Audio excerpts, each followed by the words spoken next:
Kalyani ITI মোড়ের ঠাকুরটা দেখবো বলে ভর দুপুরে বেরিয়ে পড়লাম। দেখা যাক আমরা এই ভিড়ের মধ্যে ঠাকুরটা আদৌ দেখতে পারি কিনা। অবশ্যই পারবো। ফাইনালি অনেক কষ্টে এত ভিড়ের মধ্যে চলে এসেছে এবং দিনের বেলাতে এসেছি, তাতে কি হয়েছে, তাতেই কত ভিড়। দর্শনার্থী যেরকম আসছে সাথে ঝর্ণাও শুরু করে দিয়েছে। ফাইনালি এত ভিড়ের মধ্যে পৌঁছেই গেলাম। আর দেখো প্যান্ডেলের ভেতরটা সমুদ্র ঝিনুক দিয়ে কত সুন্দরভাবে সাজানো হয়েছে, তাই না বলো? ভেতর থেকে তো যেতেই ইচ্ছে করছিল না। দেখো মায়ের মূর্তিটা জানো 70 কেজি সোনা দিয়ে সাজানো হয়েছে। কি অবাক হলো তো, আমরাও খুব অবাক হয়েছিলাম। কত সুন্দর বলো, দারুণ লাগছে।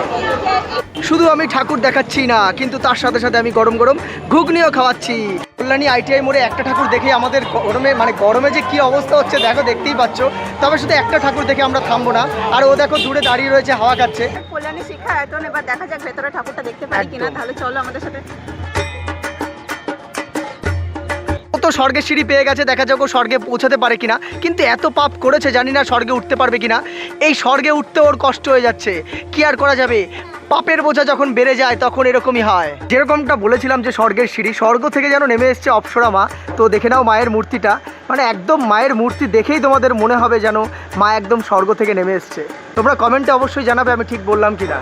প্লাস্টিকের কাশফুল দিয়ে সাজানো ঢাক রয়েছে নিচে, আর ওপরটা দেখো গৌতম বুদ্ধের মূর্তি দিয়ে সাজানো। প্যান্ডেলটা দেখে নিয়ে আমরা চলে এলাম স্কয়ার পার্কে। দেখো কত সুন্দর লাইটিং শুরু করে দিয়েছে। দেখো সন্ধ্যা নেমে গেছিল, আর কত লোকজন দেখেছো। লোকজনের ভিড়টা উপচে পড়ছে এখন থেকেই, জানি না এর পরে কি হবে।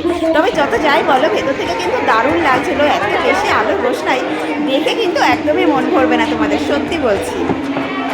আজকে কল্যাণীর মতো ঠাকুর দেখা আমাদের কমপ্লিট। ভিডিওটা এখানেই শেষ করছি। যদি ভালো লাগে অবশ্যই লাইক, কমেন্ট, শেয়ার এবং সাবস্ক্রাইব করে আমাদের পাশে থাকবেন। Thank you.